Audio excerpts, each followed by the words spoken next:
Fala aí, pessoal, beleza? Estamos mais um dia aí na nossa leitura anual aí em 2023. Vamos perseverar até o fim, hein, gente? Vamos até o final de 2023 lendo a Bíblia inteira, beleza? Hoje a gente vai começar um livro novo aí, 19º dia que a gente está agora. A gente vai começar um livro novo, por isso nós vamos começar agora o livro de Êxodo. A gente terminou um livro aí todo de Gênesis, agora vamos começar o livro de Êxodo.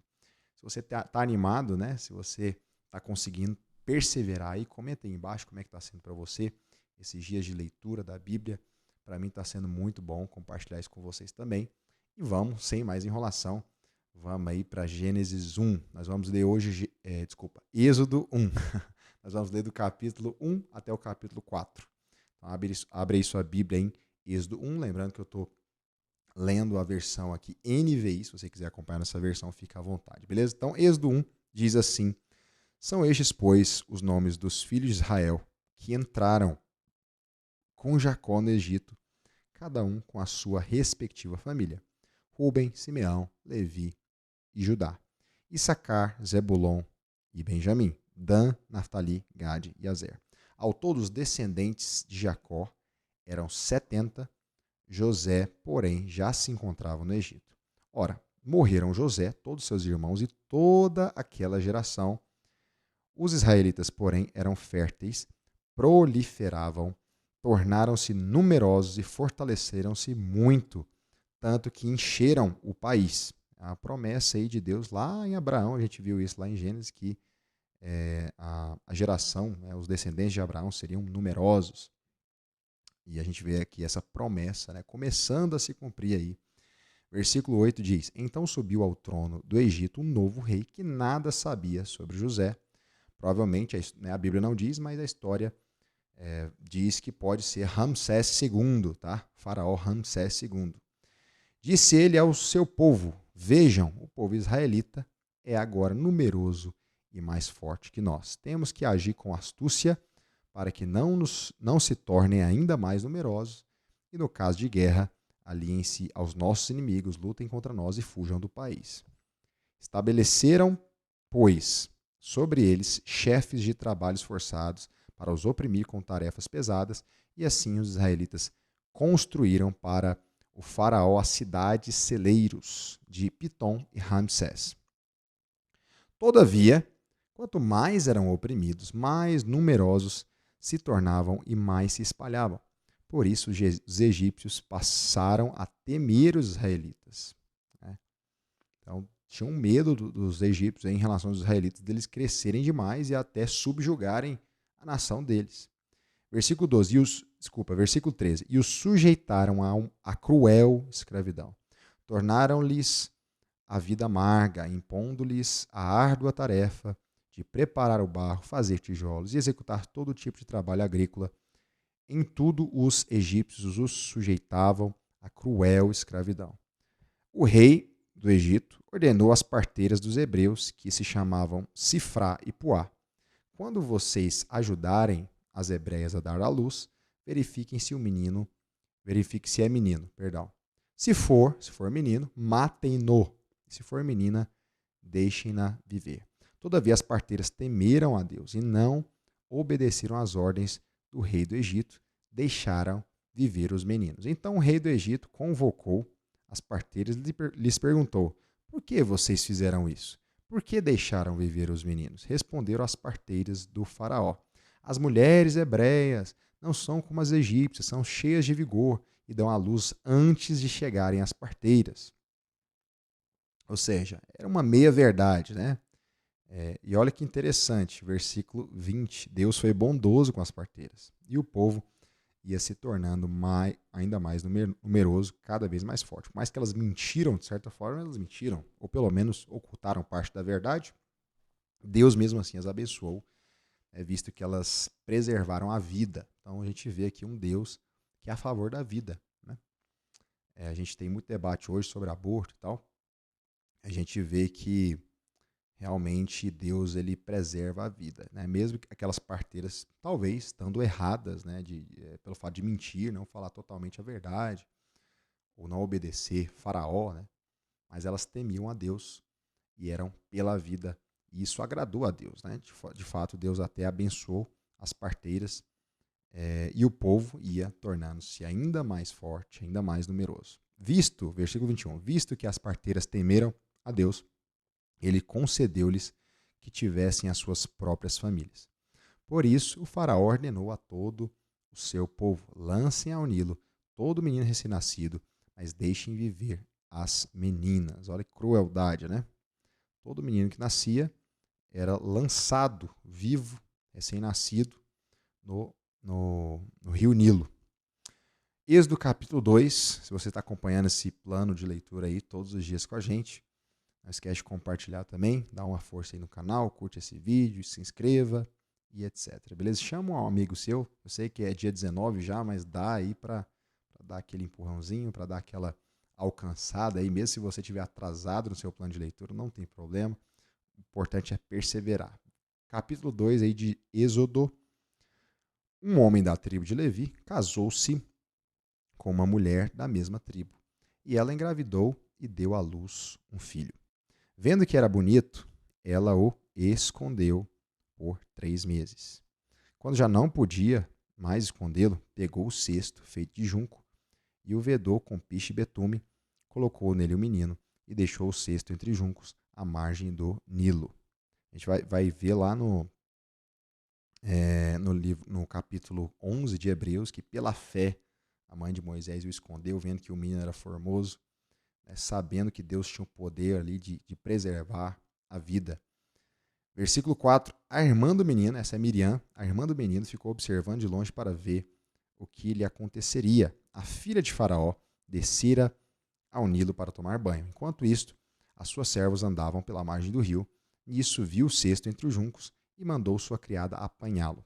Ao abri-lo, viu um bebê chorando, ficou com pena dele, teve misericórdia, e disse: este menino é dos hebreus.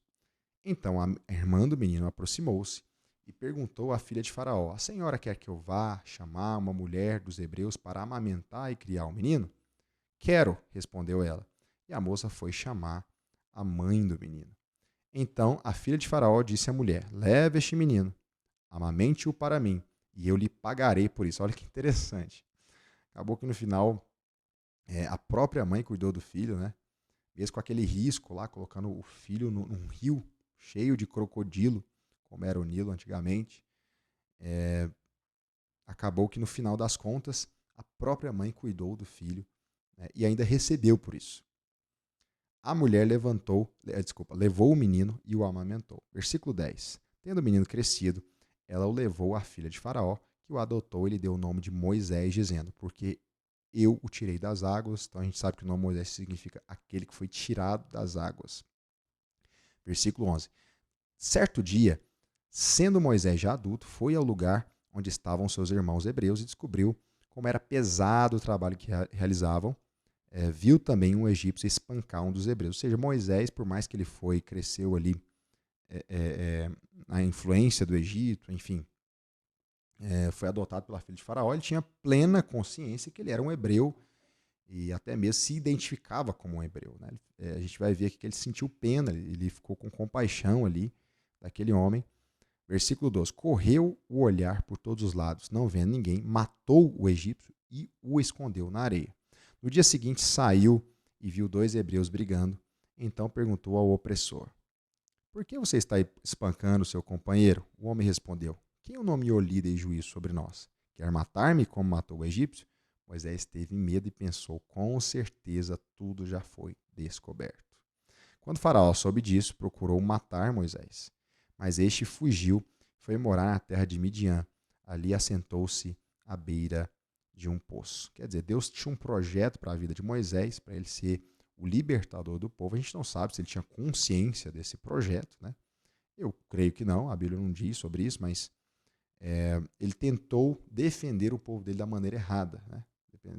Cometeu um homicídio ali, e a gente vai ver que 40 anos depois que Deus realmente chama ele para libertar o povo de Israel.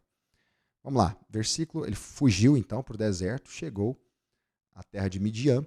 Versículo 16, ora, o sacerdote de Midian tinha 7 filhas. Elas foram buscar água para encher os bebedouros e dar de beber ao rebanho de seu pai. Alguns pastores se aproximaram e começaram a expulsá-las dali. Moisés, porém, veio ao auxílio delas e deu água ao rebanho.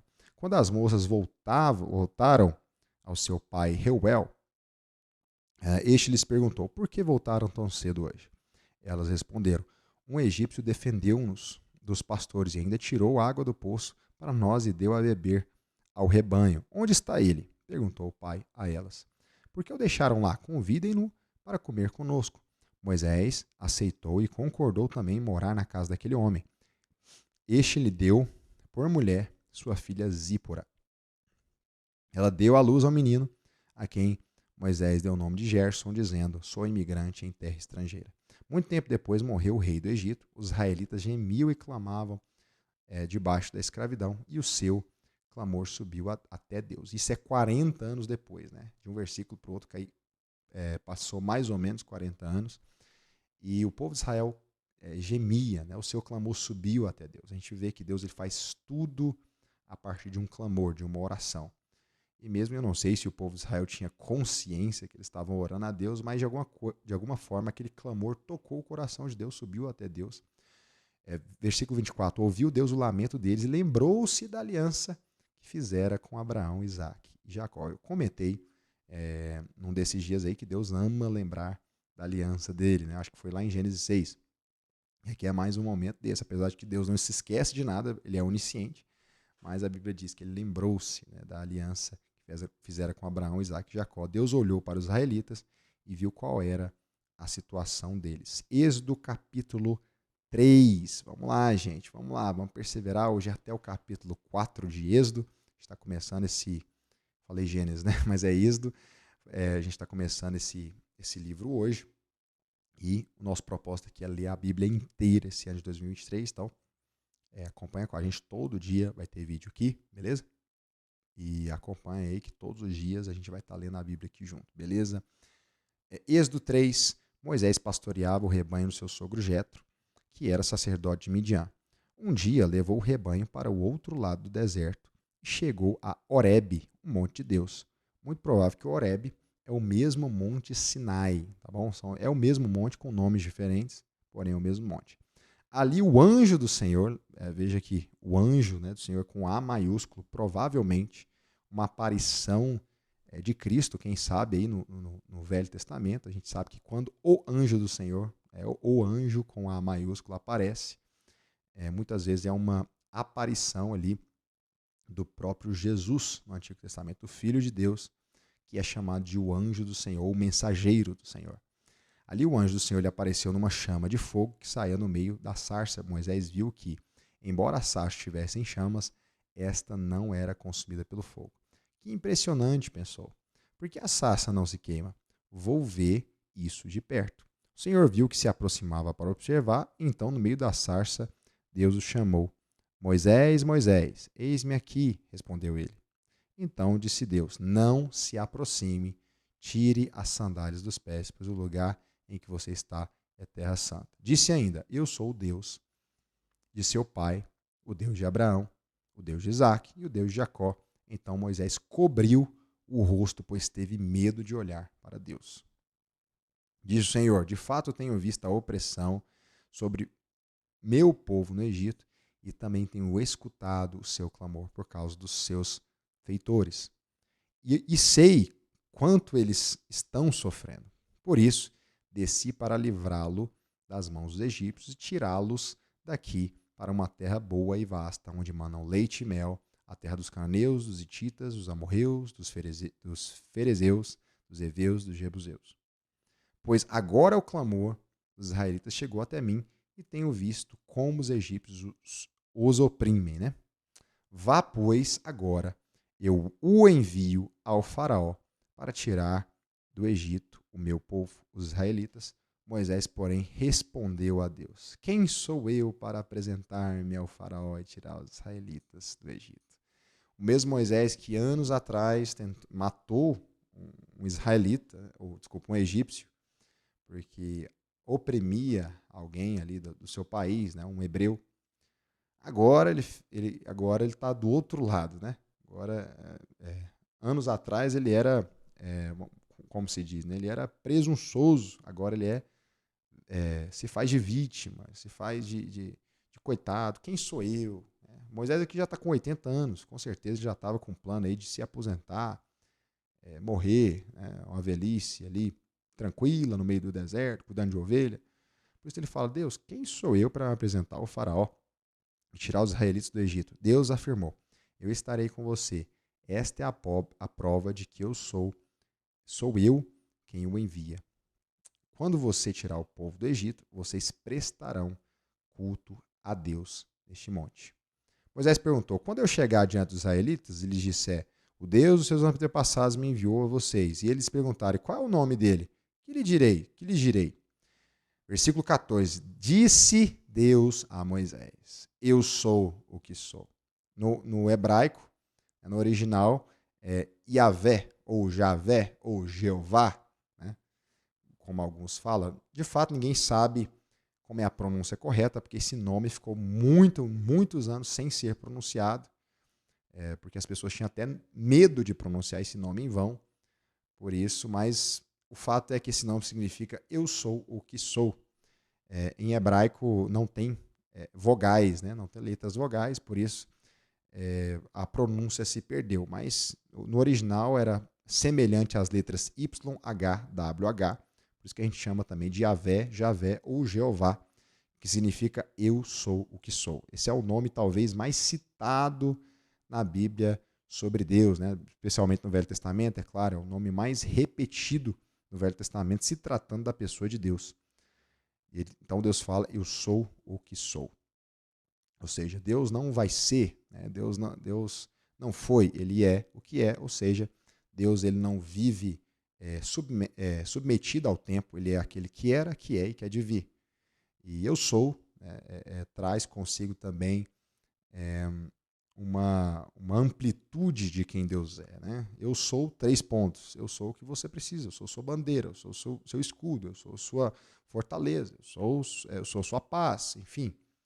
Então, por isso, eu acredito também que Deus se apresenta exatamente com esse nome que até então não tinha sido revelado. É a primeira vez que Deus revela esse nome para alguém, um ser humano, né? Eu sou o que sou. É isto que você dirá aos israelitas. Eu sou, me enviou a vocês. Versículo 15. Disse também Deus a Moisés. Diga aos israelitas, o Senhor, o Deus dos seus antepassados, o Deus de Abraão, o Deus de Isaac, o Deus de Jacó, enviou-me a vocês. Esse é o meu nome para sempre. Nome pelo qual serei lembrado de geração em geração. O próprio Jesus, a gente vê no Evangelho de João, ele diz, antes que Moisés fosse, eu sou. Fazendo alusão exatamente a esse texto aqui, essa passagem, né, se igualando a Deus. Né, deu tanto problema, quando Jesus falou isso, que os fariseus ali pegaram pedras para atirar em Jesus. Tanto que foi sério, tanto que a afirmação dessa é séria, porque realmente esse é o nome santo de Deus. Eu sou o que sou. Versículo 16, vá, reúna as autoridades de Israel e diga-lhes, o Senhor, o Deus dos seus antepassados, Deus de Abraão, Deus de Isaac, Deus de Jacó, apareceu a mim e disse, eu virei em auxílio de vocês, pois vi o que lhes tem feito, o que lhes tem sido feito no Egito. Prometi tirá-los da opressão do Egito para a terra dos cananeus, dos hititas, dos amorreus, dos ferezeus, dos heveus, dos jebuseus, terra onde manam leite e mel. As autoridades de Israel o atenderão. Depois você irá com elas ao rei do Egito e lhe dirá, o Senhor, o Deus dos hebreus, veio ao nosso encontro. Agora deixe-nos fazer uma caminhada de 3 dias, adentrando o deserto para oferecermos sacrifícios ao Senhor nosso Deus. Eu sei que o rei do Egito não os deixará sair, a não ser que uma poderosa mão o force. Por isso estenderei minha mão, ferirei os egípcios com todas as maravilhas que realizarei no meio deles. Depois disso, ele os deixará sair. Deus já sabia aí que Faraó ia resistir, claro, esse pedido de Moisés, e já estava preparado para que através dessa dureza de coração de Faraó, Deus mostrasse, manifestasse o seu poder ali no meio do Egito, para que o nome dele também fosse divulgado, fosse glorificado, exaltado em toda a terra. A gente vai ver que depois todos esses sinais que Deus vai fazer, essas pragas que ele envia ao Egito, são conhecidas de outros povos, né? E, enfim, Deus mais uma vez manifestando a glória dele, né? Versículo 21. E farei que os egípcios tenham boa vontade para com o povo, de modo que quando vocês saírem, não sairão de mãos vazias.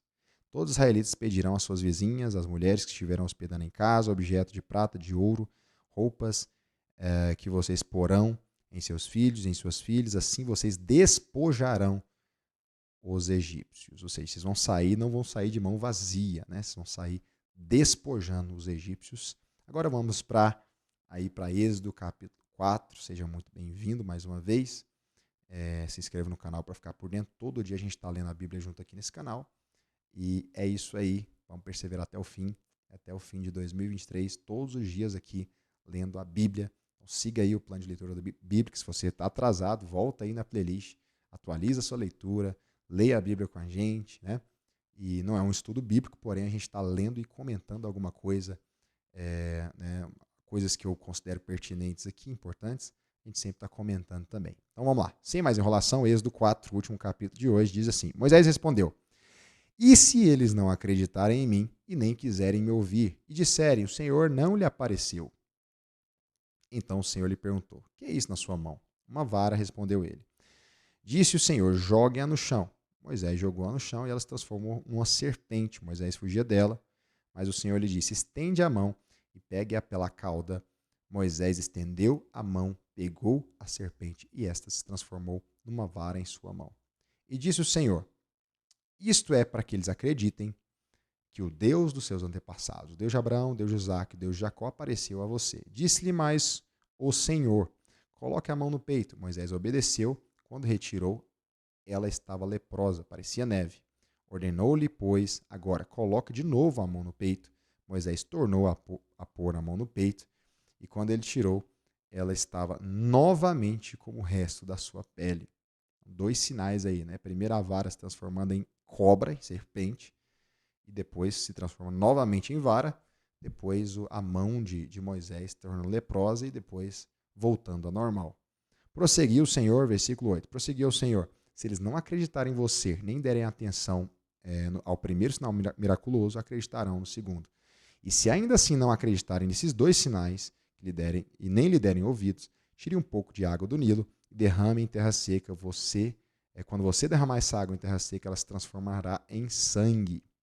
Diz, porém, Moisés ao Senhor: ó Senhor, nunca tive facilidade para falar, nem no passado, nem agora, que falaste ao teu servo. Não consigo falar bem. A gente não sabe se Moisés realmente tinha um problema de gagueira, alguma coisa do tipo, uma dificuldade mesmo, um problema para falar, ou se ele não era muito bom para falar em público, né? Que acontece com muita gente, né? Muita gente é tímido ou tem dificuldade de se expressar em público. A gente não sabe, o fato é que Moisés de alguma forma viu impossibilidade nele mesmo. E disse-lhe o Senhor, versículo 11, disse-lhe o Senhor: quem deu boca ao homem? Quem fez o surdo ou o mudo? Quem lhe concede vista ou torna cego? Não sou eu, Senhor? Agora, pois, vai, eu estarei com você, ensinando-lhe o que dizer. Ou seja, Moisés, se eu dou vista, né, a quem é cego, se eu crio ele cego, ou se eu crio a pessoa que vê, como assim você não consegue ver? Eu vou te capacitar. Em outras palavras, o que o Senhor está dizendo é isso, né? Eu vou capacitar você. Não precisa se preocupar. Aí Moisés responde de novo, versículo 13. Respondeu-lhe, porém, Moisés: ah, Senhor, peço-te que envias outra pessoa. Muitas vezes a gente acaba fazendo isso, né? Envia outro, Deus, eu não sou capaz. Versículo 14, então o Senhor se irou. Deus fica irritado com Moisés aqui e lhe disse: você não tem o seu irmão Arão, o levita? Eu sei que ele fala bem. Ele já está vindo ao seu encontro e se alegrará ao vê-lo. Você falará com ele e lhe dirá o que deve fazer. Eu estarei com vocês quando falarem, e lhe direi o que fazer. Assim como Deus fala ao profeta, você falará ao seu irmão, e ele será seu porta-voz diante do povo. Leve essa mão, esta vara, com ela você fará os sinais miraculosos. Ou seja, não tem discussão com Deus, né? Deus não cede aos caprichos da sua criação. Ah, Deus, envia outra, não consigo. É você mesmo. Não tem argumento que vença a Deus. Versículo 18 diz assim: Depois Moisés voltou a Jetro, seu sogro, e ele disse: Preciso voltar ao Egito para ver os meus parentes, para ver se meus parentes ainda vivem.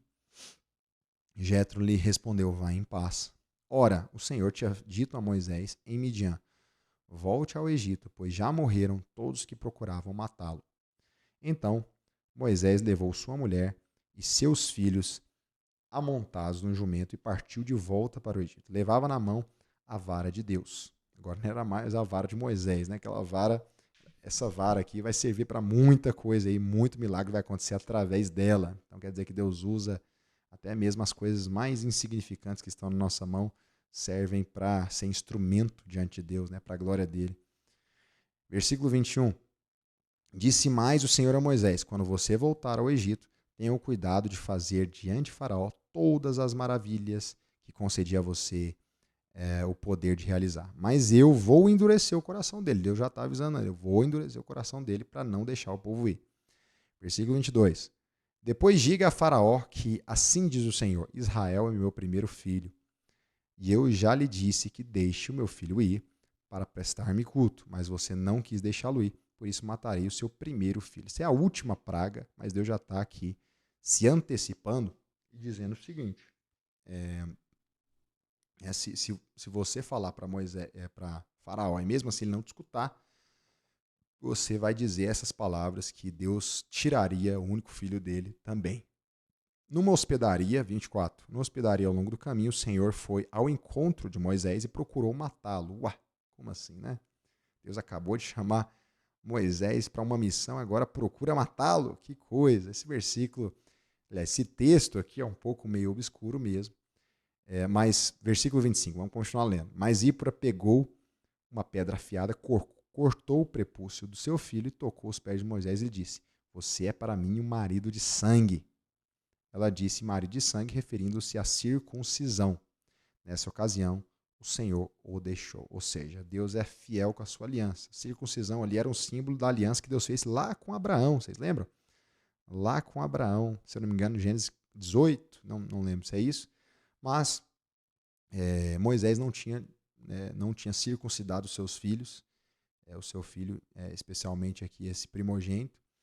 E por isso Deus procurou matá-lo. Ou seja, Deus ele tem muito apreço e muito zelo pela aliança que ele tinha feito. Moisés sabia que deveria circuncidar, mas não fez. Né? Provavelmente agiu consciente, né? Ou não agiu consciente no caso. A questão é que Deus veio ao encontro de Moisés para o matar e a mulher de Moisés então circuncida com uma pedra o menino. Então a ira de Deus se afastou e Moisés, claro, continua a vida. E é muito importante, né, a gente saber que, por mais que Deus tenha uma missão para nós, é importante nós obedecermos. A circuncisão era um sinal de obediência, era um sinal da aliança de Deus. E por Moisés não circuncidar o filho, quase morreu. Mas a esposa dele, a gente não sabe se Zípora também tinha uma aversão ou era contra a circuncisão. A questão é que ela circuncida o menino ali e ainda fica brava com Moisés. Você é um marido de sangue, você é um marido sanguinário. A Bíblia não entra em detalhes sobre o que acontece com a mulher de Moisés mais para frente. A gente não sabe, na verdade, não sei se parece, né? Pode parecer até que ela faleceu. A gente não tem essa informação, mas é isso. É uma das poucas menções da mulher de Moisés que a gente vê aqui. Então o Senhor disse a Arão: Vá ao deserto encontrar-se com seu irmão. E ele foi e encontrou-se com Moisés no monte de Deus e o saudou com um beijo. Moisés contou a Arão tudo o que o Senhor lhe tinha mandado dizer e também falou-lhe de todos os sinais miraculosos que havia ordenado realizar. Assim Moisés e Arão foram e reuniram todas as autoridades dos israelitas e Arão lhes contou tudo o que o Senhor dissera a Moisés. Em seguida, Moisés também realizou os sinais perante o povo e eles creram. Eles creram. Quando o povo soube que o Senhor decidira vir ao auxílio deles e tinham visto a sua opressão, curvou-se em adoração. Primeira reação do povo aqui, realmente ficar muito feliz, né? Nossa, Deus ouviu nosso clamor, A gente vai ver que esse povo ainda vai dar muito trabalho aí. Mesmo antes de sair do Egito, eles começaram a murmurar contra Moisés, porque né, Faraó vai também oprimir mais ainda eles, por conta de toda essa situação aí de Moisés pedir para o povo ir. Enfim, nós vamos ver nos próximos capítulos. E é isso, terminamos aí o dia de hoje. Que Deus abençoe você, tá? Se inscreve no canal e fica por dentro. Todo dia a gente está lançando vídeo aqui, lendo a Bíblia e comentando também. Então, fica com a gente, tá bom? Fica ligado aí. Que Deus abençoe você. Até mais e vamos perseverar até o fim hein, do ano de 2023, nessa leitura bíblica. Até mais. Abraço. Tchau, tchau.